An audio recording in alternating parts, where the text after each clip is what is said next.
मैं निकिता राकेश जशवानी, रायपुर छत्तीसगढ़ से, और आप देख रहे हैं हंगामा न्यूज़।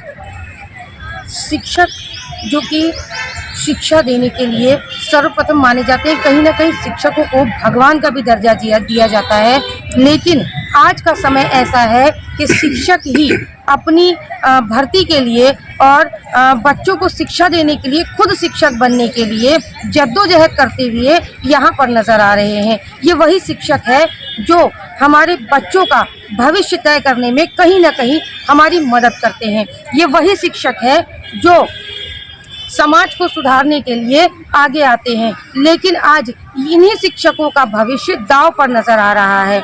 इस वक्त एसटी वर्ग से आए हुए कुछ क्वालिफाइड और मेरिट लिस्टेड लोग हमारे साथ यहाँ मौजूद हैं, जिनका कहना ये आता है कि शिक्षा भर्ती के लिए जो 915 और व्याख्याता के जो 80 पद खाली है, जो रिक्त है, उनकी काउंसलिंग के लिए ये लोग लगातार कोशिश कर रहे हैं, क्योंकि ये एलिजिबल है और इन्हें काउंसलिंग की ज़रूरत है ताकि ये उस पोस्ट पर बैठ सके और बच्चों को अच्छी शिक्षा दे सकें। इसके अलावा ये अपना भी जीवन यापन कर सके, क्योंकि ये शिक्षित हैं और इनके पास में रोज़गार के लिए शिक्षक बनने से अच्छा ऑप्शन कोई नहीं है।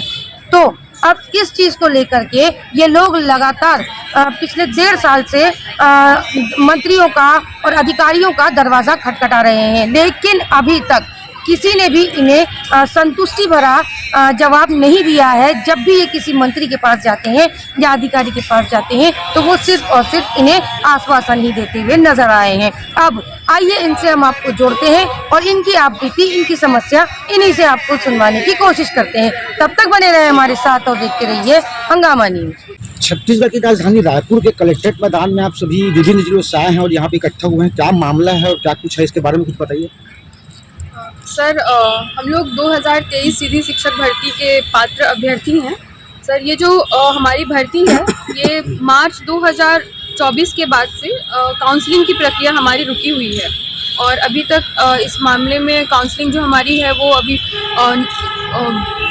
अभी रुकी हुई है। और इसमें सर कि अनुसूचित जनजाति में 915 पोस्ट बचे हुए हैं और बाकी कैटेगरी में भी सर पोस्ट अभी बचे हुए हैं। उसी तरह से जो व्याख्याता में है सर 80 पोस्ट अभी भी बचे हुए हैं।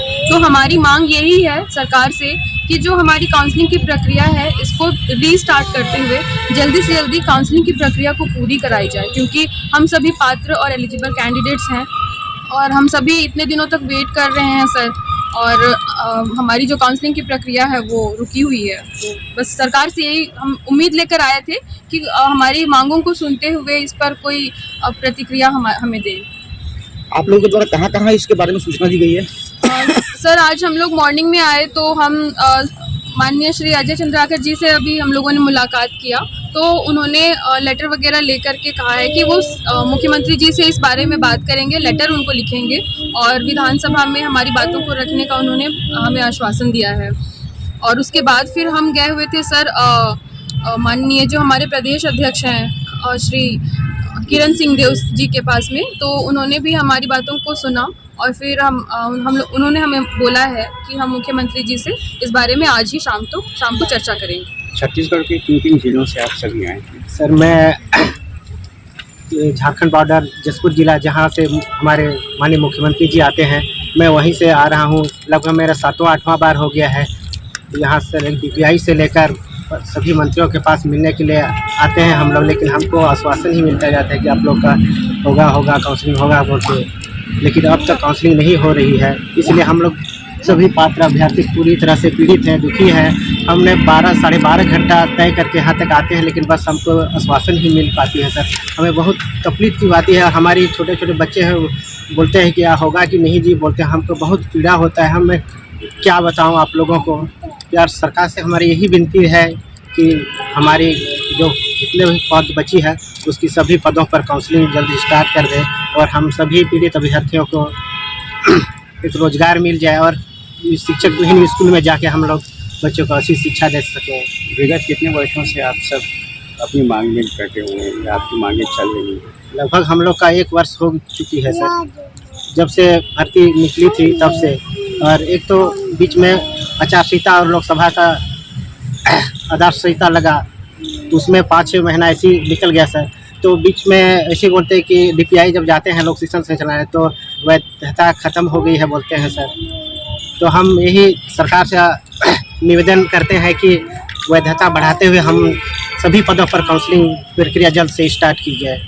सरकार से यही मैं निवेदन करूँगा सर। हमने 2023 भर्ती दिलाया था जिसका रिजल्ट जुलाई में आया और उसमें हम मेरिट में भी आए। बट 1 साल के प्रक्रिया के दौरान काउंसलिंग जितना भी हुआ उसमें 6 महीना 4 से तक कारण ख़त्म टाइम निकल गया, काफ़ी टाइम हमारा, और भर्ती प्रक्रिया पूरा नहीं हो पाई। इसलिए 4 या 5 काउंसलिंग हुआ है, उसके बाद बाकी प्रक्रिया रुका हुआ है। जो हमको अधिकारियों द्वारा बोला जा रहा है कि वैलिडिटी ख़त्म हो गया है, वैलिडिटी शासन के द्वारा बढ़ा दिया जाएगा तो इसको कंप्लीट किया जा सकता है। हम लोग कई बार वहाँ संचालनालय भी गए हैं और मंत्रालय भी गए हैं, बट वहाँ से भी हमें वही बोला जा रहा है कि वैलिडिटी शासन स्तर पर रुका हुआ है। अब हम लोग 1 साल से घूम रहे सर मैम कि कहीं से हमारा काम हो जाए ऐसे करके।